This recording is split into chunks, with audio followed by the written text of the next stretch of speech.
손흥민이 풀타임을 뛴 토트넘이 4연패를 끊어내며 챔피언스리그 진출의 희망을 살렸는데요.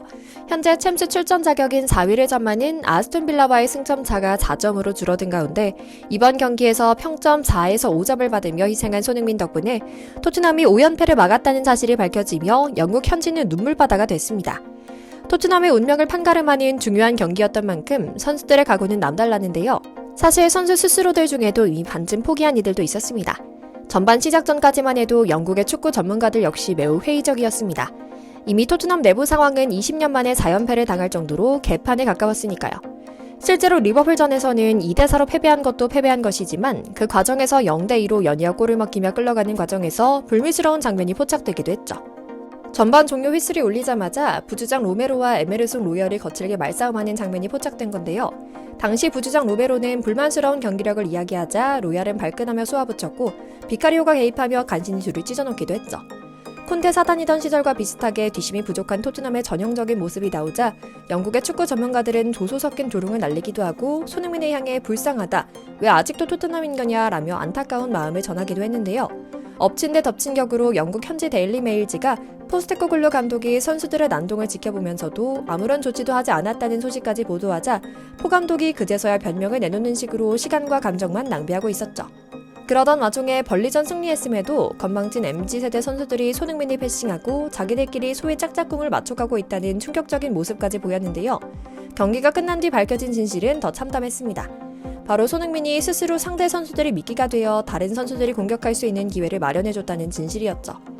오늘은 날이 갈수록 심각한 토트넘이라는 어설프게 좋은 팀의 현실과 이를 애써 부정하며 다음 시즌에도 같이 있자는 러브콜을 날리는 포스텍 감독의 어이없는 인터뷰에 대한 이야기 이모저모를 전해드리려고 합니다.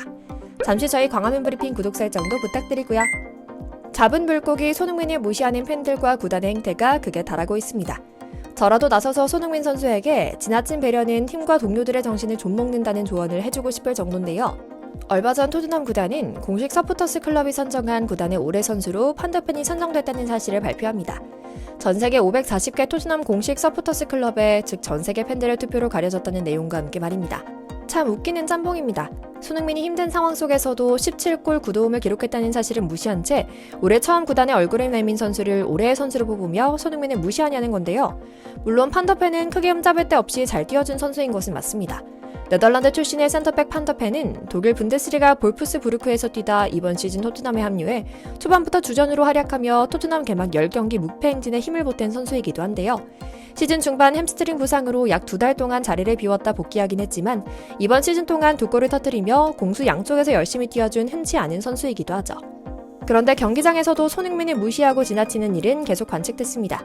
토트넘의 절대적인 존재인 캡틴 손을 거치지 않고 벌리전 결승골을 합작한 내막이 공개된 겁니다.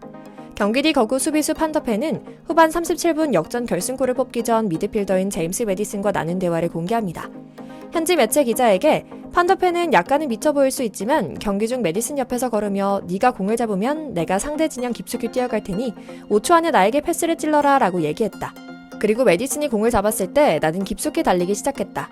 때맞춰 패스가 도착했고 클루셉스키가 블록을 만드는 것을 보고 모서리의 좁은 틈으로 슛을 했다며 득점 장면의 비화를 공개한 건데요.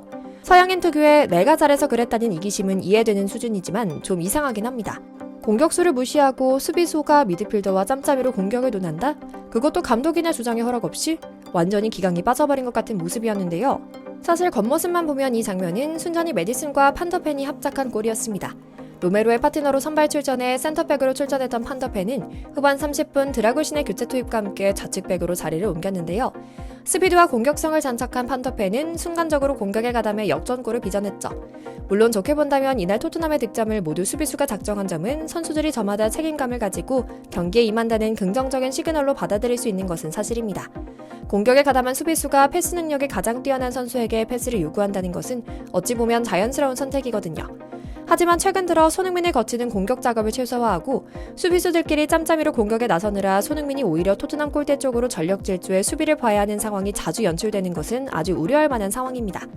이미 팬들의 지킴에 너무 많이 담겨있는 역주행인데요. 당연히 손흥민의 경기 스탯은 처참하게 떨어집니다. 4월 이후 리그 7경기에서 필드골 1골에 그치는 부진이 지속되고 있는 것은 물론이고요. 지난달 뉴캐슬전에서 9호 도움을 올린 뒤 5경기째 어시스트를 정립하지 못하고 있죠. 즉 동료의 패스를 골로 연결하지도 반대로 손흥민의 패스를 동료들이 골로 연결하지도 못하는 답답한 상황이 지속되고 있는 겁니다. 벌리전도 마찬가지였습니다. 최전방 공격수로 선발 출전한 손흥민은 공격 진영을 분주히 움직이며 득점 찬스를 노렸는데요. 하지만 어딘가 동료들과 손발이 맞지 않는 모습이었습니다.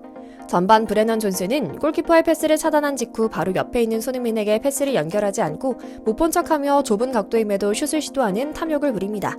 안 그래도 여물지 않은 실력의 존슨이 차낸 공은 허망하게 옆구멍을 때리며 아웃됐고요.